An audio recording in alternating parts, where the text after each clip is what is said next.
네, 질문 좀 드리겠습니다.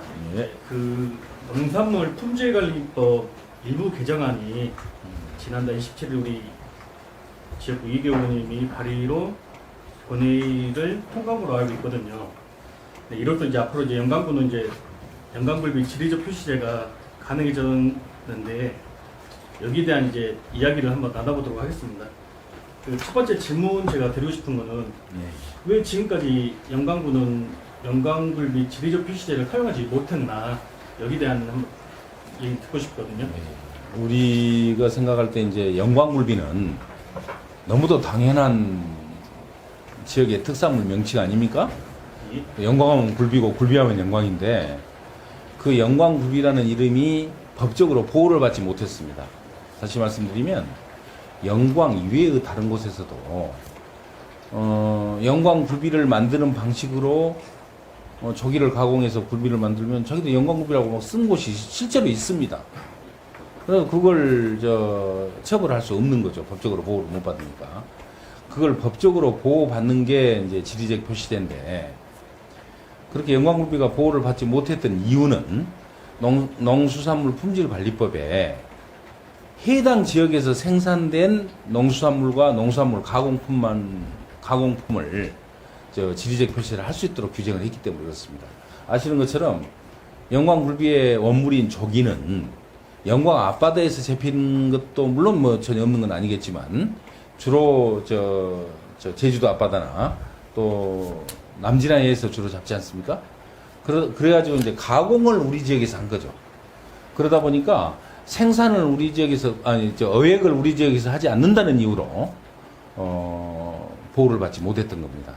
그래서 이번에 제가 개정안을 낸 것은 이 수산물의 경우는 특히 수산물 가공품의 경우에는 국내에서 생산만 되면 우리 지역에서 가공만 한 경우 가공을 한 경우에는 이 소위 지리적 표시가 가능하도록 그렇게 개정을 한 겁니다. 다시 말씀드리면 제주도 앞바다에서 우리 조기를 잡았지만 영광에서 소금간을 해서 가공을 하면 영광 굴비가 되는 거죠. 이제 법적으로 보호받는 이 굴비를 만들자 해서 이제 지리적 표시에 도입을 했고요. 그 법을 다행히 지난달 27일 날 이제 본회의를 통과해서 또 최근에 12일인가 국무회의에서 이제 공포까지 됐습니다. 효력 발생을 했고요. 이제 영광군에서 지리적 표시에 이제 신청을 하면 뭐 현재는 법적으로 전혀 지장이 없기 때문에 무난히 영광굴비 지리적 표시제가 등록이 될 것으로 그렇게 지금 확신을 하고 있습니다. 예. 이거는 이제 앞에 내용은 좀 gem친 부분이 있을 것 같은데 이게 국민들한테 이제 설명을 해주셔야 하니까 영광군은 지리적 표시제가 왜 필요한가 여기에 대한 걸 좀 답변을 좀 듣고 싶습니다. 제가 잠깐 말씀을 드렸습니다만 영광하면 굴비고 굴비하면 영광 아닙니까? 그래서 지금 뭐 저도 이제 서울에서 식사를 하면서 뭐 거의 뭐 하루에 한 번 이상 영광 굴비를 가지고 식사를 많이 합니다. 식당에서 하더라도. 그런데 우리가 확인을 해보면 이 영광 굴비라고 표시는 이 이름은 써놓고 실제로는 다른 지역에서 가공한 경우가 많죠. 특히 이제 부서를 가공한 보리굴비의 경우에 뭐 거의 서울에서 팔고 있는 영광 보리굴비가 아닌 경우가 뭐 더 많다고 제가 그렇게 뭐 구체적으로 몇 프로 정도 된다고 말씀드릴 수 없지만 그렇게 지금 듣고 있습니다. 앞으로 그런 일이 없도록 하는 일, 그것은 영광에서 가공된 이 보리굴비만 영광굴비라고 쓸 수 있어야 되는 거죠. 그렇게 하기 위해서는 지리적 표시제가 반드시 등록이 돼야 됩니다. 근데 이제 지금까지 그걸 못 하다가 이제 제도가 정비가 됐기 때문에 앞으로는 뭐 함부로 영광굴비란 말을 영광 이외의 곳에서는 쓸 수 없도록 그렇게 했다는 것이 이번 법 개정의 가장 큰 의미다 이렇게 생각합니다. 예, 그럼 또 이제 또 질문 드리겠습니다.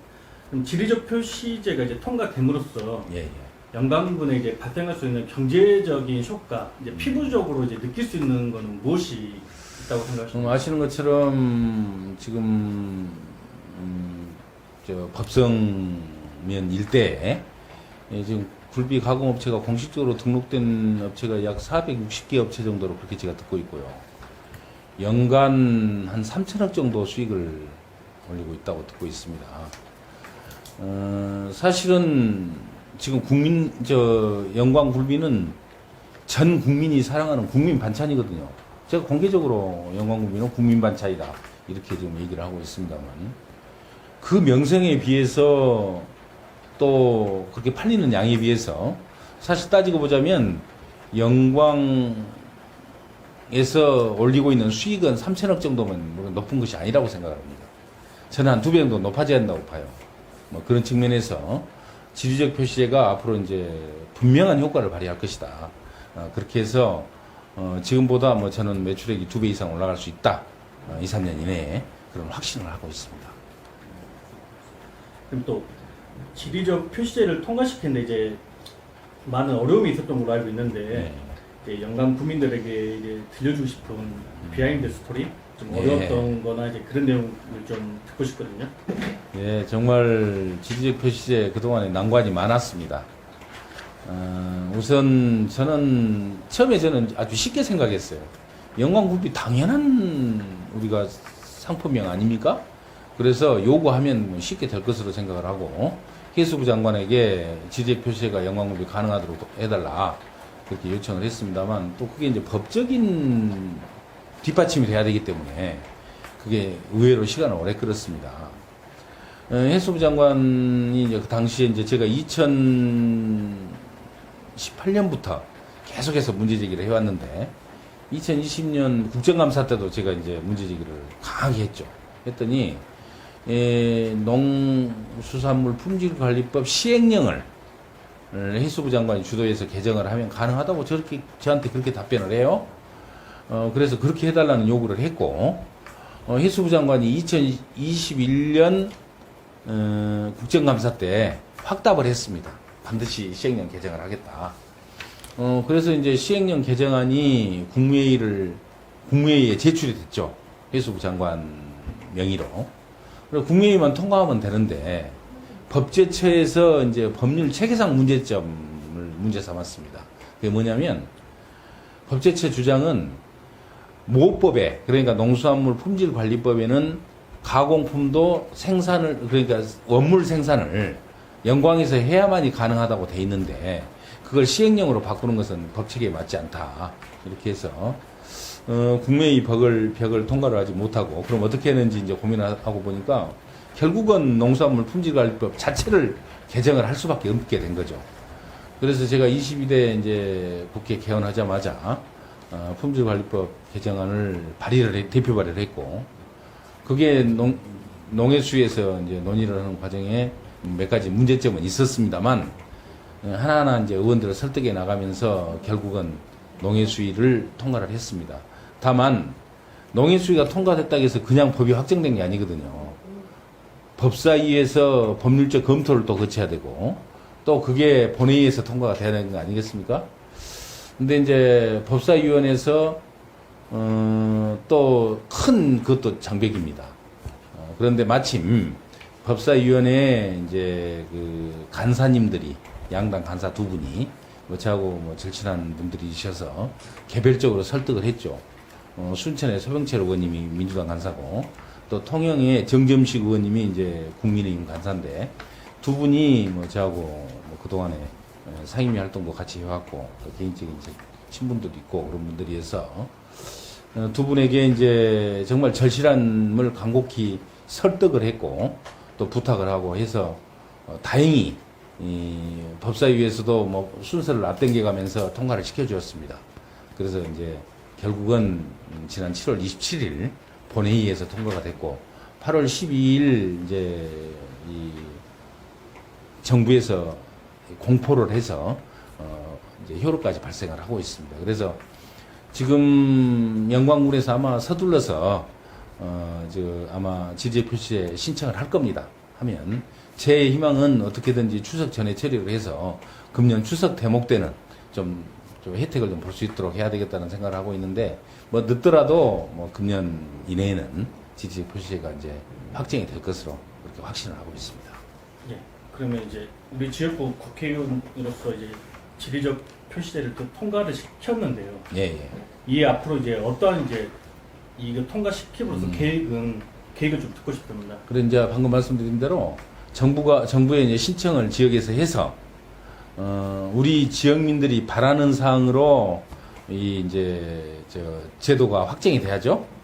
그래서 이제 제 희망은 추석 전에 지지적 표시제가 운영이 됐으면 좋겠고, 늦어도 뭐 하여튼 금년 이내에는 이 확정이 돼서 우리 영광 지역의 실질적인 소득에 도움이 되도록 그렇게 활용해 나가도록 저도 응원을 하겠습니다.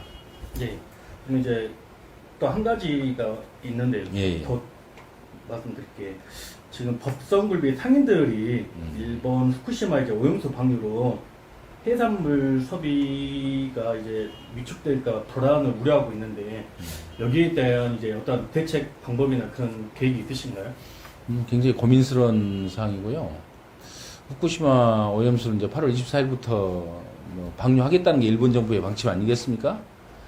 그래서 어떻게든지 그 전에 또 그 직후에라도 우리 한국민들의 특히 어민들의 그 애달픈 애로를 잘 설명을 하고 또 촉구를 하고 해서 정말 제 생각 같아서는 대한민국 정부가 나서서 일본 정부하고 진지하게 재협상을 하고 그렇게 해서 이제 후쿠시마 오염수를 방류하지 않고도 처리할 수 있는 방법들이 또 여러 가지가 있기 때문에 다른 대안을 좀 강구를 하기를 희망을 합니다. 근데 지금 현재 일본 정부의 완고한 태도, 그리고 의외로 윤석열 정부가 일본 정부보다 더 홍보를 하고 난리를 치고 있지 않습니까?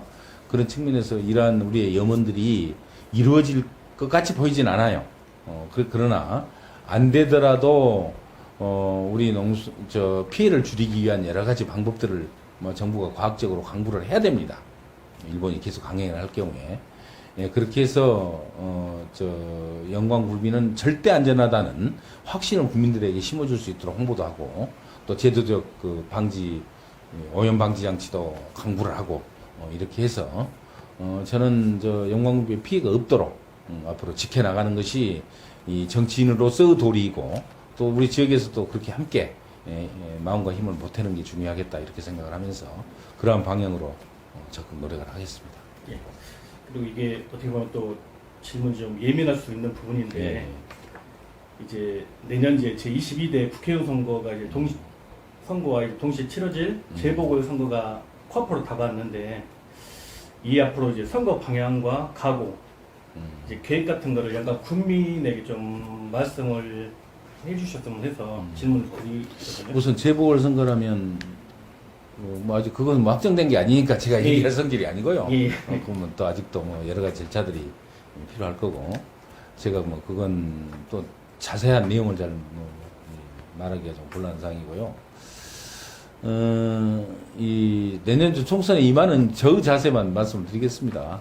그것은 제가 지금까지 이제 보고를 거친 삼선 의원이긴 합니다만 삼선 국회의원으로서 국회에 가면 다선이라고 보기는 좀 어렵지만 어쨌든 전남에서는 최다선이 됐습니다.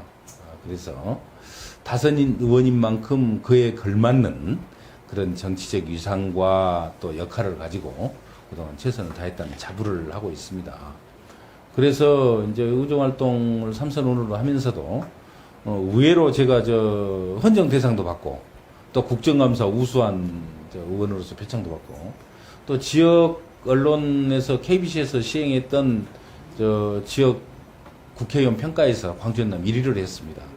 그건 이제 지역 내 지지도가 그래도 제가 상대적으로 제일 높았고 거기에 덧붙여서 의정 활동도 아주 성실하게 했다 이런 평가를 받아왔다고 생각을 합니다. 이 바탕을 토대로 해서 제가 이제 완성을 해야 될 몇 가지 일들이 있습니다. 대표적으로 영광의 법성 진성, 복원사업 지금 거의 막바지 단계에 이르렀습니다만 계획을 확정을 지어서 실질적인 이제 이 삽질을 할 수 있도록 그렇게 해야 되는 지금 목표가 하나 있고요. 또 한 가지는 또 수은 강항 선생 현창 사업 이걸 제가 이제 굉장히 국가적으로 해야 된다 이렇게 주장을 해오고 있는데 그러기 위해서는 간양록 일체 이 서책들이 국가보물 그러니까 국보로 지정을 받아야 됩니다. 국보로 지정을 받았을 경우에 내산서원이 국가호국문화재가 될 수가 있고 또 그렇게 함으로써 강항 선생에 대한 현창 사업과 복원 사업이 현실적으로 이루어질 수 있다고 생각을 합니다. 그래서 뭐 그러한 일들 또 이제 영광에 이제 여러 가지 수리 시설들 제가 이제 그동안에 뭐 해왔습니다만은 완수를 해야 되는 예산 계속 확보를 해서 뭐 그러한 또 숙제들이 남아 있고요. 국도 23호선 그러니까 한평 신광에서 영광 법성에서 영광읍까지 이어지는 그 도로의 확장 사업이 위험도로 개선 사업으로 작년에 이제 확정이 돼서 금년부터 기본 설계를 하고 있는데 앞으로 예산 확보를 꾸준히 해 나가야 됩니다. 그 1차적으로 위험도로 개선까지는 500억, 또 확장 사업까지는 1,200억이 필요하기 때문에 그러한 예산 확보를 위한 여러 가지 노력들. 또 마지막으로 한 가지만 더 말씀드리면 지금 국도 77호선 그러니까 이 백수 해안도로가 현재 구간이 완성이 안 된 곳이 몇 군데 있습니다.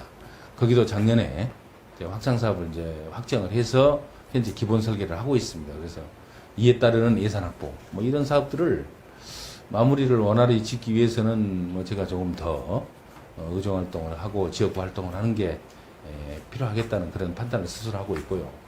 뭐 이미 말씀을 드렸습니다만 국회에서 예산 확보를 하고 필요한 지역에 대한 사업을 따오는 데는 뭐 뭐니 해도 국회의원 선수가 굉장히 중요하다고 생각합니다. 제가 사선 의원이 되면 이제 그때부터 국회 다선 의원이 되고 중진 의원이 됩니다. 그런 만큼 그에 걸맞는 활동을 할 수 있다 이런 생각을 하면서 열심히 준비를 잘해서 꼭 그 뜻을 이루고 그렇게 해서 영광 국민들을 위해서 도움이 되는 국회의원이 되도록 그렇게 하겠다는 다짐 말씀을 드리겠습니다. 많은 응원과 지지 간곡히 부탁드립니다. 이제 마지막 인터뷰 내용인데요.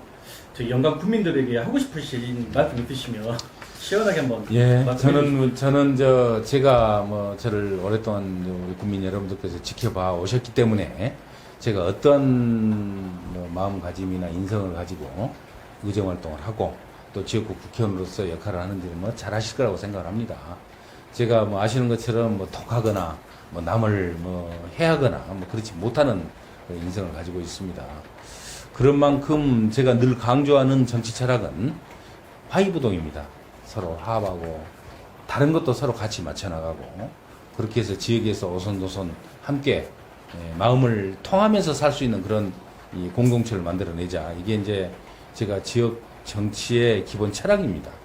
그런 철학에 걸맞게 앞으로 영광 국민들이 서로 화합하고 오손도손 살아가는 그런 분위기 조성을 위해서 노력하겠습니다.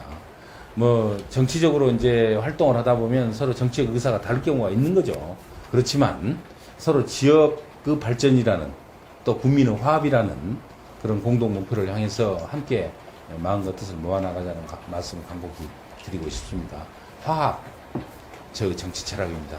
국민 여러분들도 마음과 뜻을 모아주시면서 함께 하시기를 간곡히 부탁을 드리겠습니다. 네, 감사합니다. 오늘 긴 인터뷰에 응해주셔서 감사합니다. 고맙습니다. 네.